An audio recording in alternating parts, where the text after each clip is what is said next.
Welcome to Vault.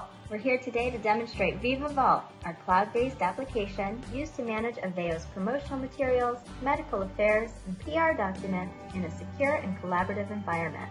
This video will demonstrate the basics of Vault, including general search and navigation, and how to participate in review and approval workflows. By now, you should have received a Welcome to Vault email message from Viva Vault. This contains your username and a link to change your password. If you lost this email, please contact your administrator for assistance. Vault is a web-based application accessible via any standard web browser. You do not need to be on the VPN to access this.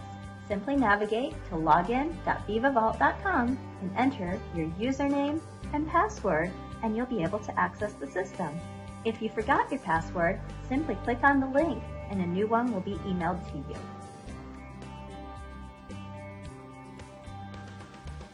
Upon logging in, you'll be on your home page. If anyone has sent you a request to review or approve a document, you will see it listed here in your task list. On the task, you can see the due date, as well by clicking Show More, you can see who had sent it to you. You'll also note each task has a traffic light icon. This one is green because it's not due until next week. You may also see red or yellow depending on if your task is overdue or nearly due. Click on the name of the document to open its information page. From this page, you can see the document on the left and its properties on the right. The Properties panel describes the document. It tells you what this document is.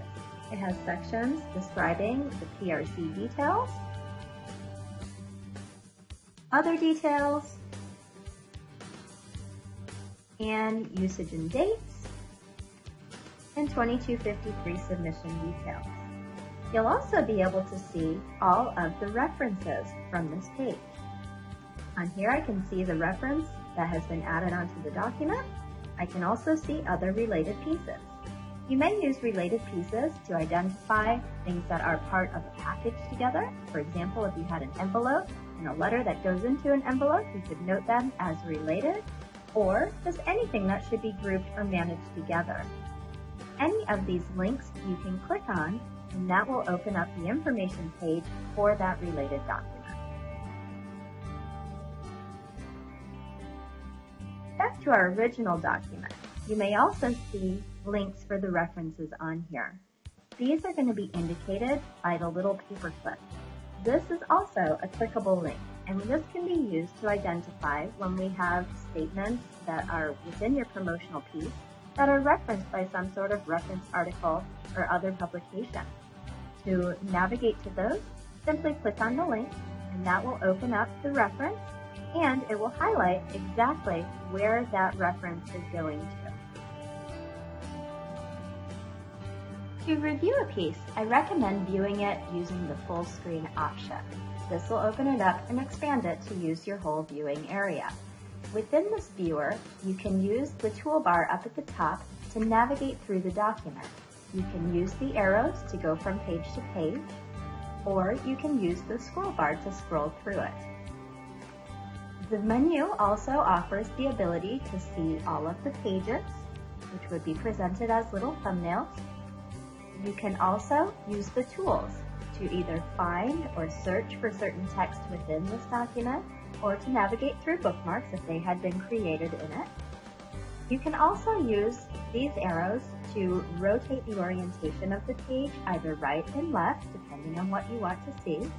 You can use the view to show people's annotations and comments or turn them off. And then there's also a zoom menu to either zoom in and out and make the page bigger or smaller. As you're reviewing your piece, you'll likely want to add comments. To do that, you can highlight the text and a little bubble will open up where you can type in your comment. As soon as I type in my comment, it will be saved and other reviewers and viewers of this piece will be able to see the same comment. The comments can be done in a couple of different ways.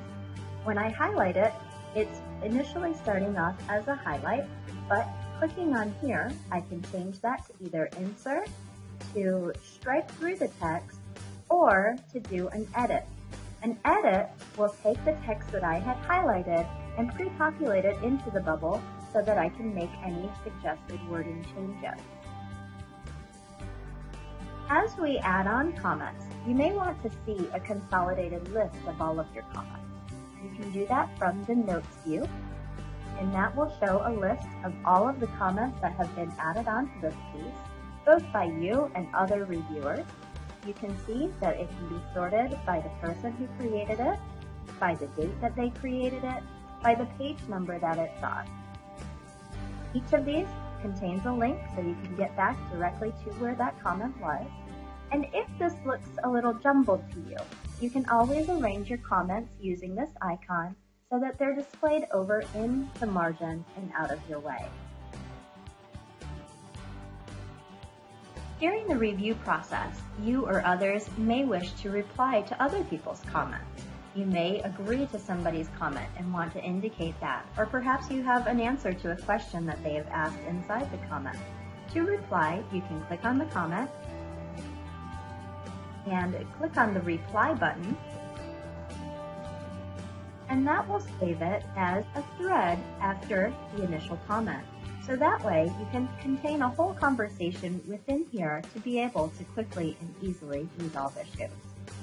Once you're finished reviewing, exit the full screen and you'll see at the top of the screen this taskbar. This is telling us again that we had a task. In order to proceed, you need to complete your task so that it can communicate back to the business owner that the review has been completed. I'll click on the complete button, and on this screen I'll need to indicate first my functional capacity and then make my choice as to what the next step should be for this piece. Either I'll approve it, I'll not approve it or cancel it, indicating that we don't want to see this piece again because we don't want to proceed with it. Resubmit with changes would be used if there are small or even large changes that need to be made to the piece and we expect to see it back for another round of reviews.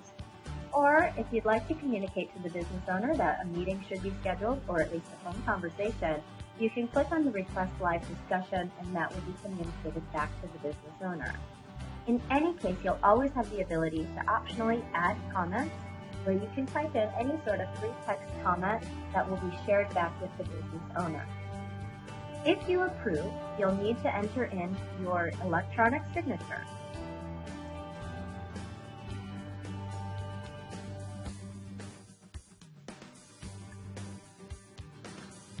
This is signing off on the piece and indicating your final approval of it.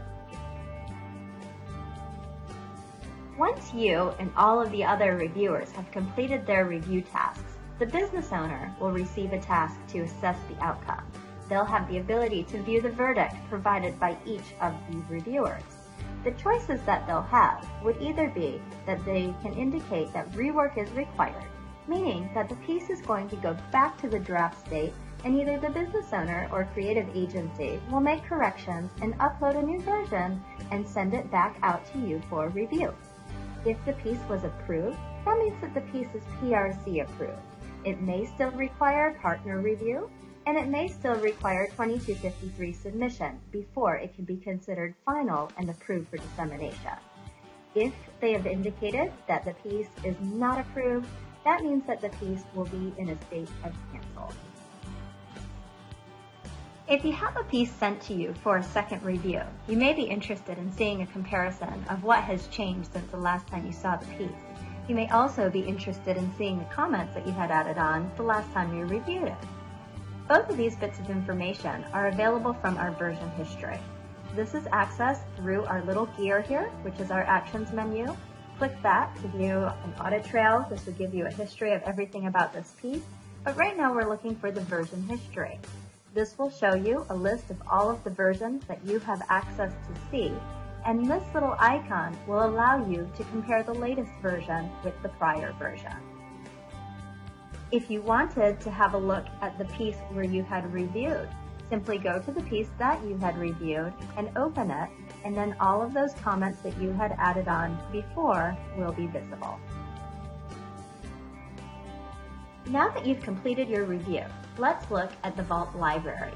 You access that by clicking on the library link here.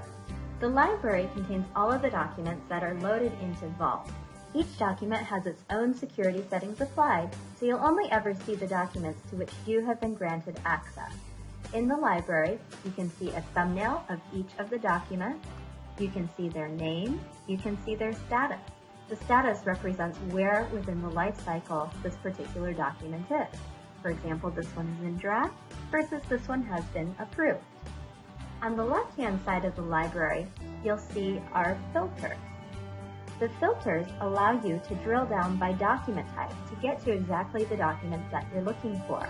A document type represents a functional type of content.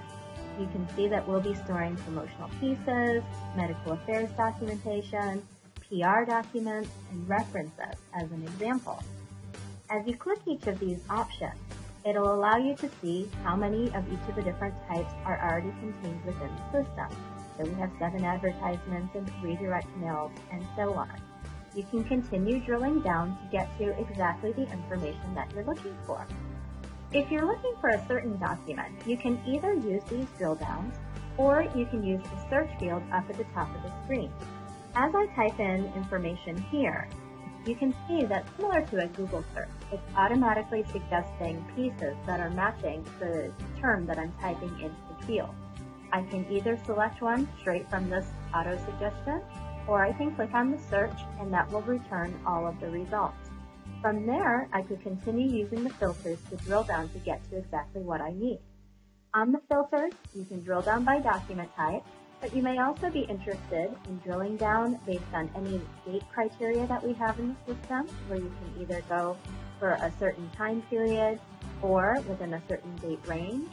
You may drill down by product. You may drill down by status. So in any of these cases, as we select one of these values, you can see that the system automatically will filter out to just give you the results that are requested. This concludes the basic training you need to be a proficient reviewer in Vault. I hope you found this session informative, and I hope you will enjoy using Vault in the future. Thank you.